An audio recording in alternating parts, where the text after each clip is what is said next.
Books shape leaders, and sometimes they spark nationwide conversations.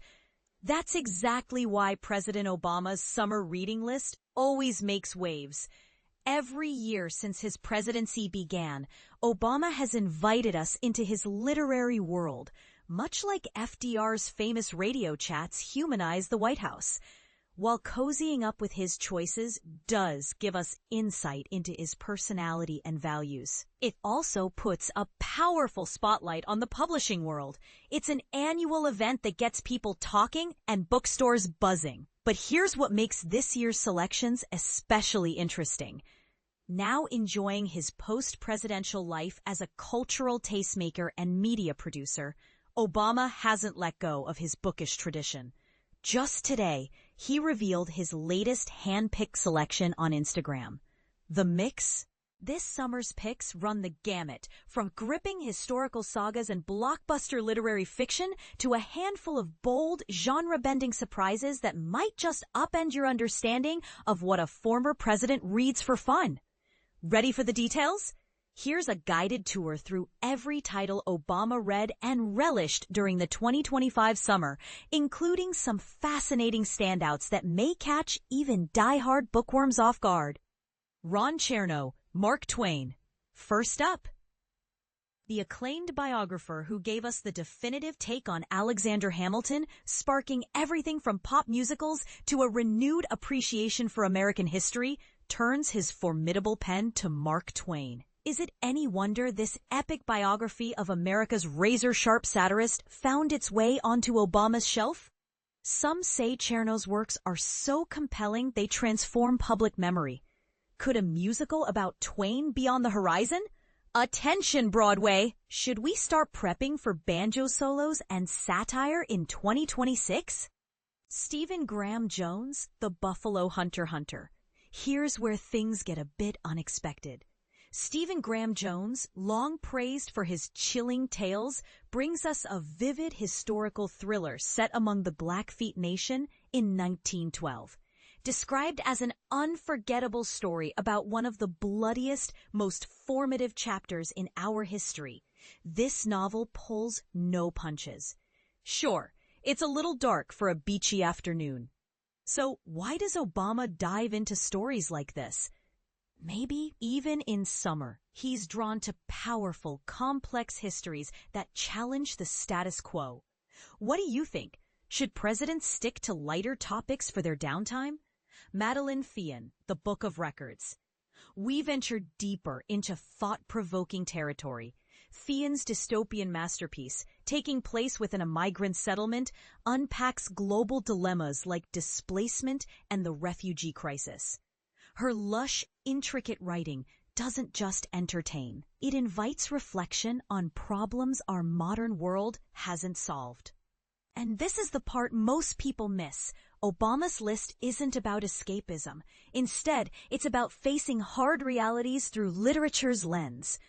Is there something he's trying to tell us? Sophie Elmhirst, A Marriage at Sea. Next, an adventure that's as true as it is thrilling. This historical tale could have sprung from the pages of classic fiction, but its events are entirely real. Two married explorers find themselves stranded at sea after disaster strikes. A tense, intimate saga of survival and human connection. Critics everywhere, even those notoriously tough literary reviewers, have heaped praise on this book. Considering Obama's taste for stories about resilience and partnership, it's no surprise he highlighted this account. But can we ever truly imagine what it's like to be pushed to such extremes with someone we love? Ezra Klein, Derek Thompson, Abundance. Here comes a little controversy. This timely nonfiction exploration of the concept of abundance stirred debate earlier this year, particularly among academics. Authors Thompson and Klein, familiar to fans of analytical podcasts and journalistic deep dives, dissect where 20th century liberalism has gone wrong. This is classic Obama, a book that engages with progressive ideas but isn't afraid to question them. Does abundance mean the same thing to everyone? Or is it an elusive goal? defined differently depending on who's in power? Katie Kitamura, Audition. Intellectual and unconventional, Audition challenges readers with its inventive storytelling. The novel upends traditional dynamics, especially within relationships, reflecting on the sometimes confining nature of intimacy. Like A Marriage at Sea, Kitamura's book explores what happens when connections are tested. Except here, all the drama stays firmly on land. Curious? Do you think fiction should provoke us to question romantic ties or offer us solace instead? S.A. Cosby, King of Ashes. Time for a pulse-pounding crime novel. This Southern Gothic tale zeroes in on a crime family in chaos. Think Southern Godfather, with even darker twists. Adding an extra layer of intrigue, Obama's own media company, Higher Ground, recently acquired the adaptation rights after a heated bidding war. What does it say when a leader's personal taste in fiction overlaps with his business ventures? Is he shaping culture or following it? Michael Lewis. Who is government? Lewis, the master storyteller behind Moneyball and The Big Short, turns his wit to the world of public service in his latest work. This collection examines the often unsung heroes steering the machinery of government, raising questions about who really holds power. In many ways, it's the ultimate Obama pick. Policy, personality, and probing analysis all rolled into one. But who indeed is government? Aren't we all? Anita Desai, Rosarita. For a quieter, introspective ending to the summer, Obama chose Desai's gentle yet mysterious novel. Set in Mexico City, Rosarita follows two women entangled in a fateful, perhaps even psychic encounter. This narrative is less about big events and more about inner journeys and unspoken connections.